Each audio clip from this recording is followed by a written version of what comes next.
अस्सलाम वालेकुम नाज़रीन, ख़बर ॾींदा हलूं कोटड़ी रेलवे पुलिस जो मरियम गार्डन लॻ कबाड़े जे दुकान ते कार्रवाई करे रेलवे जो चोरी थियल सरकारी लोह हथ कराइण जी दावा। SHO रेलवे तारिक लिगारी गुझी इतला ते कार्रवाई करे रेलवे जो चोरी थियल लखें रुपयनि जी मालियत जो सरकारी लोह हथ करे वरितो।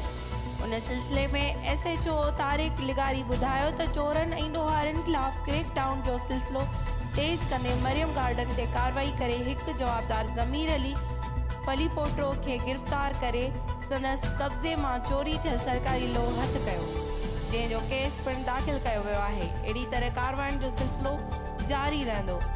रिपोर्ट इरफान अली मल्ला, अमल न्यूज़ कोटड़ी।